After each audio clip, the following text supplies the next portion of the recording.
Bally Sports Live presents Path to the Show with Prospects Live. Hey everybody, and welcome back to Path to the Show on Bally Sports Live and Stadium. We are your friends, the Prospect Live guys, and who is we? Well, we is me, your host, your friend, your boy, Drew Wheeler, and I am joined as always by the Director of Pro Scouting, the face of baseball media, the free-range human himself, Reese B. White. Reese, how you doing, buddy? I'm doing great outside of the nickname, although I do appreciate the free range human. I've never had any surgery or anything like that, so I'll take that. But yeah, I mean, I'm excited to talk about some minor league baseball and everything like that. We have some really interesting topics in this, especially in this first block, that I really am excited to talk about. So yeah, I think we should get right into it.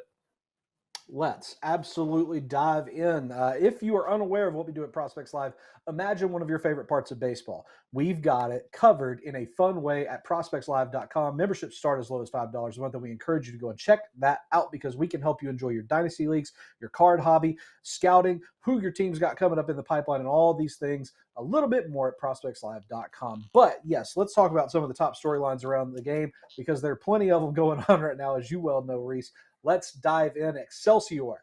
The Dodgers. Reese, would you believe me if I told you that they had a prospect that was very good and has yet to make his debut until recently? Well, it is the facts. Dalton Rushing, catching prospect, the number 2 prospect in the system behind Roki Sasaki, has been called up to the major leagues. He has already become a favorite of a lot of fans there in Los Angeles as well as across the interwebs with his Kid Cudi walk-up song, his swagger. Rushing was slashing Reese 308, 424, 514 with an OPS of 938 in AAA. I'm curious, what's your take on Rushing? Obviously, I think you're going to agree with me that this was a due call-up, but what's the projection for him moving forward with this Dodgers lineup? I believe that Rushing's been ready since about halfway through last season. Like, we're talking about a guy who, he was ready defensively. He's a good backup catcher. He's got really optimized swing. The only problem that I've noticed when you watch him is he does like to chase up and out of the zone. But if that's your problem in today's modern baseball, that's not the biggest deal. Just be a little bit more selective. But he's looked really good. I think he has a chance to kind of carve out a role as a catcher, maybe play some first base when Freddie Freeman needs a day off his feet. Maybe he can go play left field. There is some level of defensive versatility because they did try to make him a left fielder last year. Yeah, and I guess it's really kind of a personal opinion thing if you think that that's a long-term stick for him. I do think that that is going to kind of address the playing time concern, though, because, again, he does have that versatility to slide in behind the dish to supplant Will Smith in that case. Austin Barnes just DFA'd, so I think that pretty much locks Rushing in as the backup catcher. But then, like you said, some time in the outfield, some time at first base to spell Freddie Freeman. I think that there's a lot of options there for him to play. Do you see any kind of negative connotation to this for Will Smith at all? No, I think that Will Smith might honestly move off of catching. I think we've seen it in the past where the catcher moves on, and he's played third base in his professional career, and he's actually not bad there. He's obviously, if you have the arm to play catcher, you have the arm to play third base. He's mobile enough. Max Muncy, I believe this is the last year of his deal. They refused to move Max Muncy over to first base. I think that what this means for Will Smith is that maybe this means that he can get less time behind the dish while keeping his incredible hot start keep going, and then keep him fresh, keep some of those bumps and bruises off of him. Well said. And then final question with Rushing. Obviously, being a piece that's flexible, that's going to be good, but playing every day in AAA versus maybe having more time off in the majors, is this a bad thing for Dalton Rushing, or is it all just a matter of getting in where you can for him? I think that he's always been someone that he kind of has to get in where he can, and I think that catchers are just weird in general. They get weird bumps and bruises. So there is opportunity for him if something happens. But the bat's been good enough. He's deserved a chance to be a major leaguer for a long time now. As you're alluding to, Reese, them's the break with Dodgers prospects. You don't ever know when they're going to get a chance, and it seems like a lot of the time we're saying that it is with the trade. But alas, Rushing called up finally. Speaking of called, how about recalled? The Chicago Cubs have recalled top prospect Matt Shaw. Reese, you will recall, eagle-eared listeners will recall that Matt Shaw made the opening day roster with the Cubs, actually played in the Japan series against the Dodgers, but was demoted after 18 games. In his first stint with big league action, that was a slash line of 172, 294, 241 in 68 plate appearances. Yucky. Only a 22.5% hard hit rate. However, Reese, being sent back to AAA seemed to hit the reset button for Matt Shaw because he did a lot better back in his old digs, right? Yeah, it seemed like he just was like a little bit overwhelmed at the start. I mean, obviously going and playing in a different country, and playing against what is a very hostile, it's technically a neutral sighting game, but like, the Ah, Dodgers are Japan's team. I can't imagine that it was very friendly for him. And he just looked a little bit overmatched at a certain point. Plus, he did have to face against really good pitching to start the season. The Cubs schedule was very tough to begin the year. I think that he's worked on it. He's vastly improved his hard hit rate. Everything sort of looked good. He looks a little bit more comfortable at the dish, and I think now is a chance for him to kind of cement himself, be the third baseman. I mean, we don't have to worry about Gage Workman anymore. He's back with Detroit, so I think this is Matt Shaw's job to lose.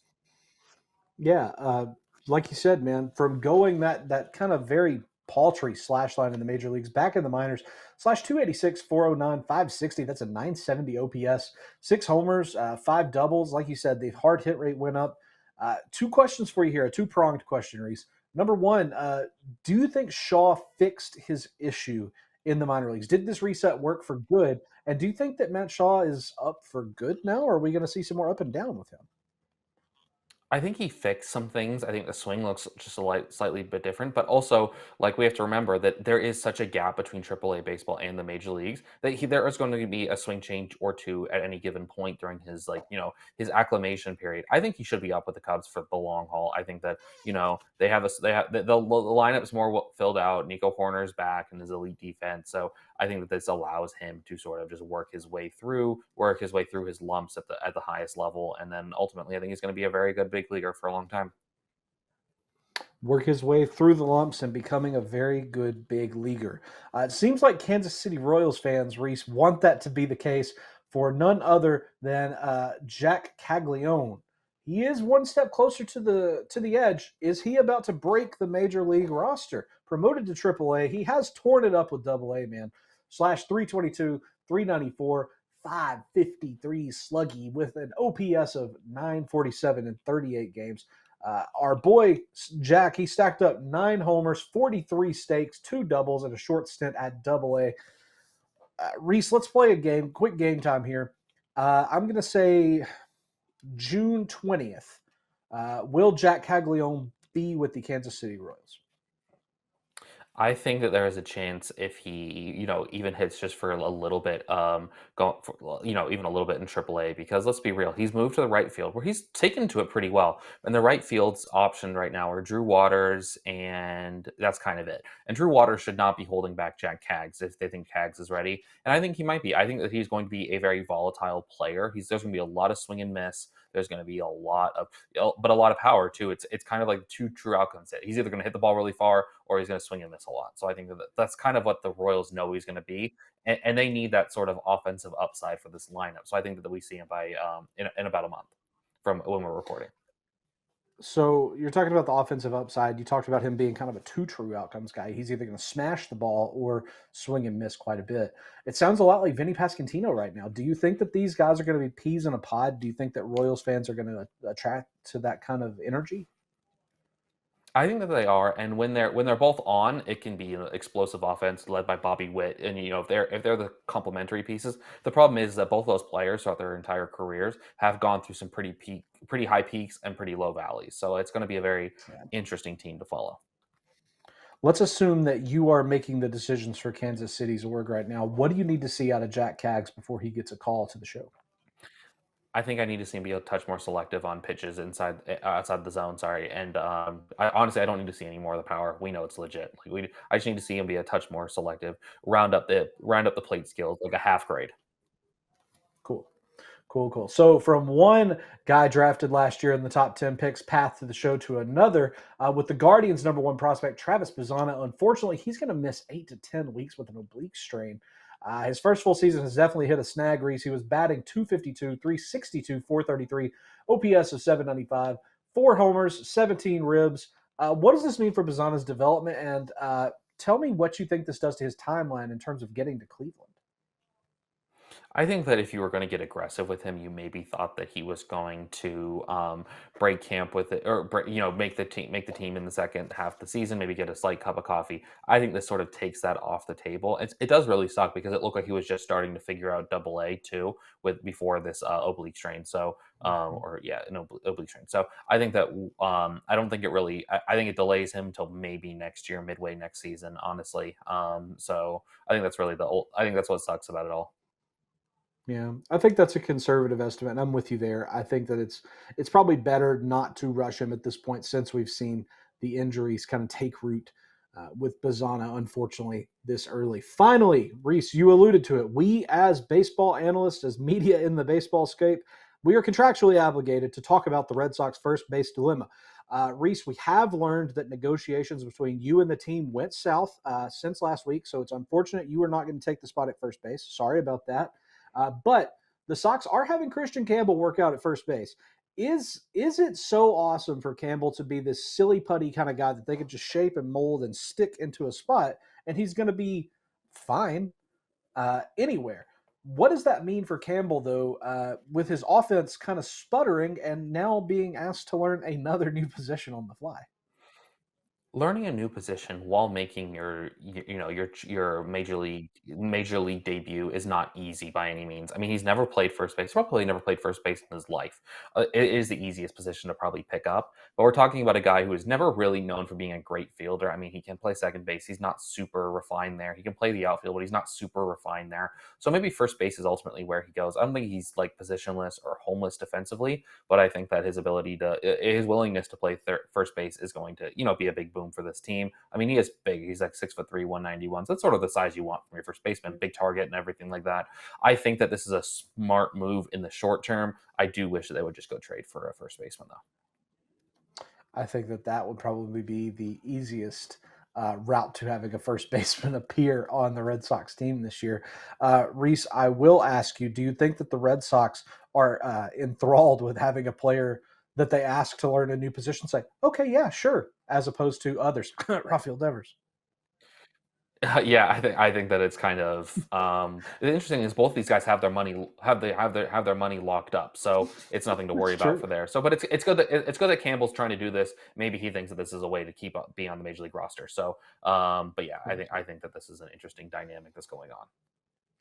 It'll be interesting to see whether that comes to fruition. From the fantasy perspective, Reese, Kristian Campbell with 3 eligibilities in season 1 would be très magnifique. And speaking of très magnifique, this show's going great, and we hope you'll stick with us through this break because we've got a lot more to talk about when we get back to Pat the Show on Bally Sports Live and Stadium. Stay right there with us and send some F's in the chat for Reese no longer being with the Red Sox org. Visit prospectslive.com for top prospects rankings, video, scouting reports, and live action write-ups. Join their Patreon and get exclusive insights to dominate your fantasy league.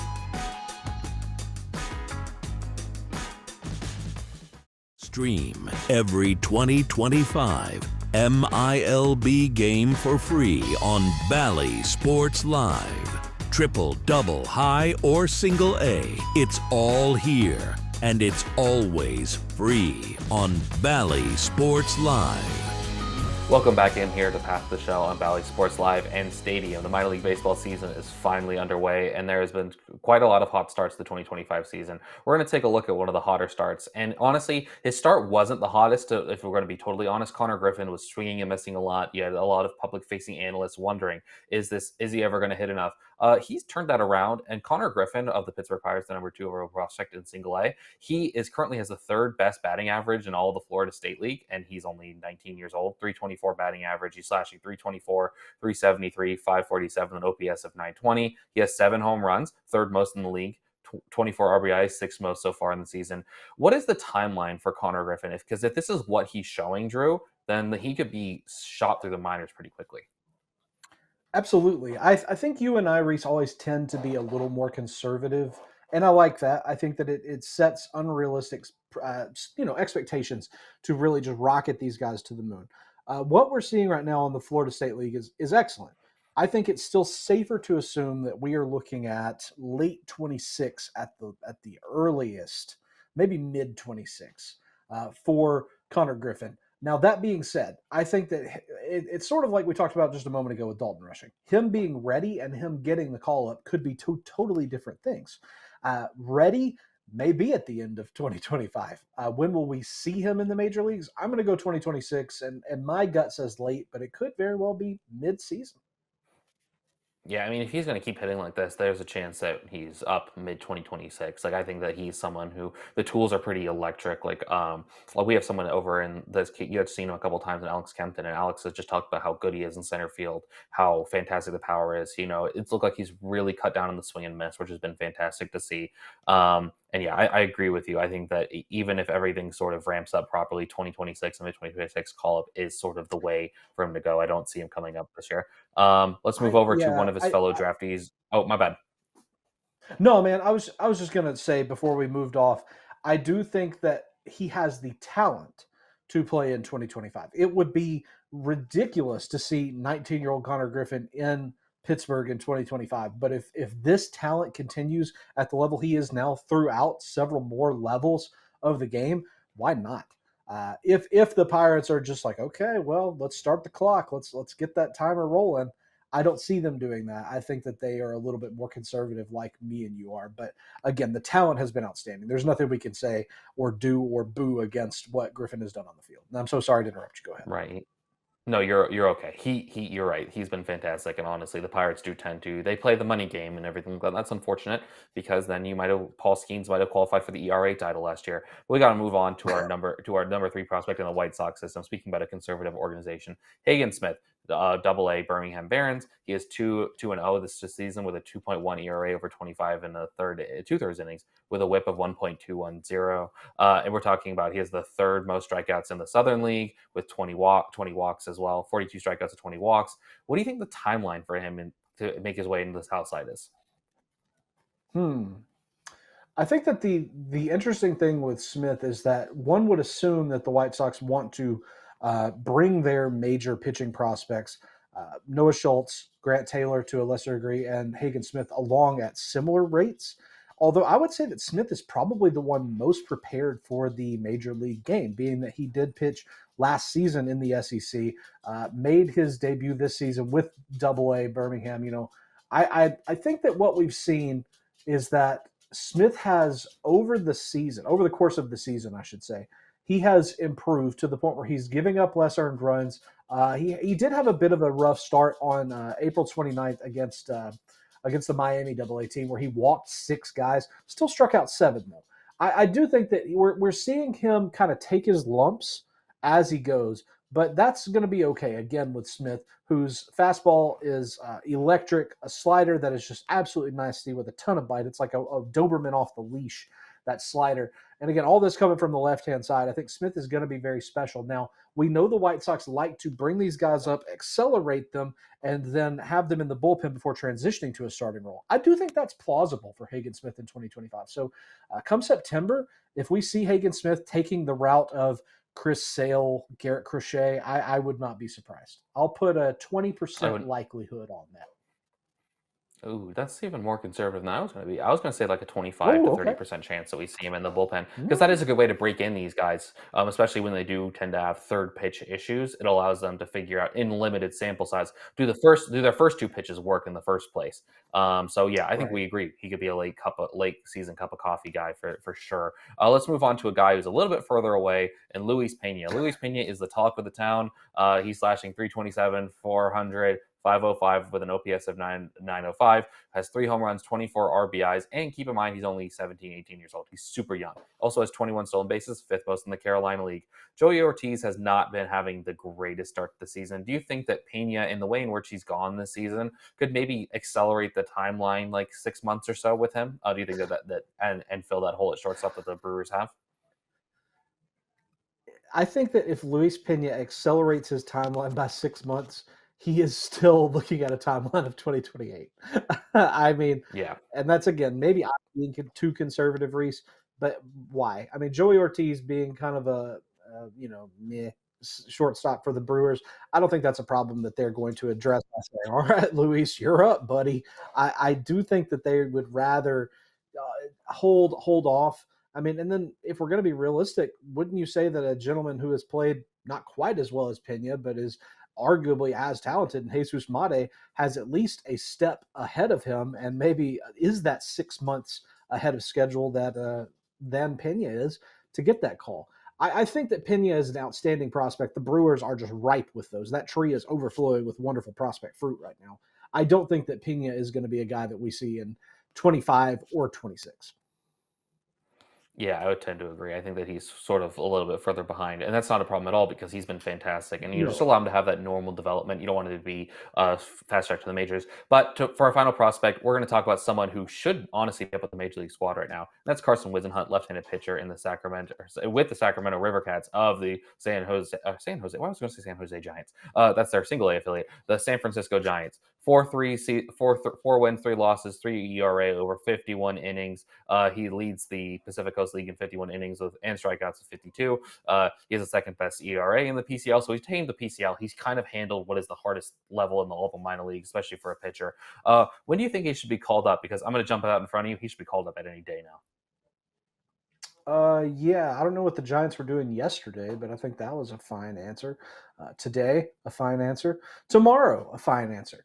Whisenhunt is a guy who, Reese, we've talked about it. I believe we talked about Whisenhunt pretty extensively when we had the preseason episode about the Giants system, because this is a guy that you and I both kind of pointed out and said, this is a young man who could be a very complete major league starter, maybe not an ace type, and I hate that expression, that phrase, but I mean a solid middle of the rotation type pitcher for a major league team as soon as, I don't know, 2026 start of the season. So start him getting those lumps, getting those adjustments made at the major league level. There's only been 2 real blow-ups for Whisenhunt too.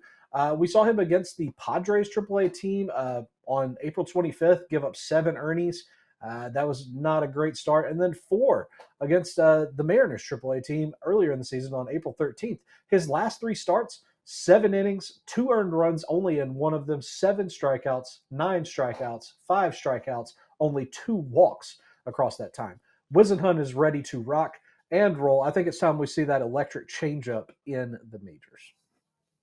Yeah, I can't wait to see that easily double plus changeup performing for the San Francisco Giants. And honestly, he'll get such an upgrade going from the PCL to playing in one of the more notorious pitchers' parks. But that's all we got on this blog. We're going to take our second break here on Path the Show. Coming up, we'll recap the last week around the minor league baseball. Stay tuned. We'll be right back. Visit prospectslive.com for top prospects rankings, video, scouting reports, and live action write-ups. Join their Patreon and get exclusive insights to dominate your fantasy league.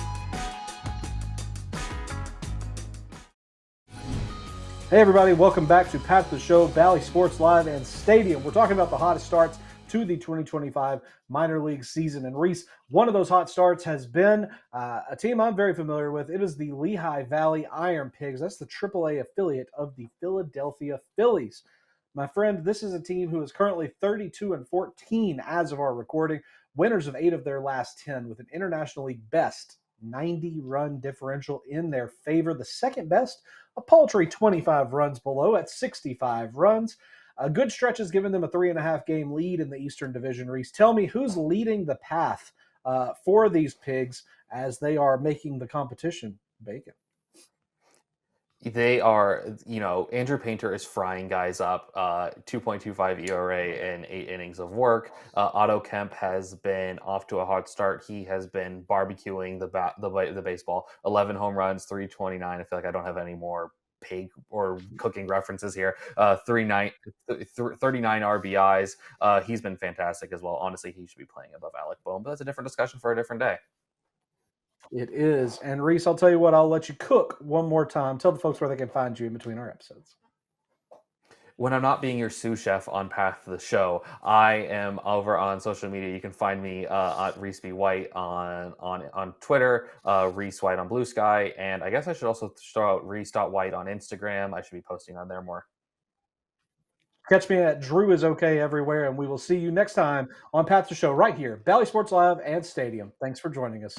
Visit prospectslive.com for top prospects rankings, video, scouting reports, and live action write-ups. Join their Patreon and get exclusive insights to dominate your fantasy league.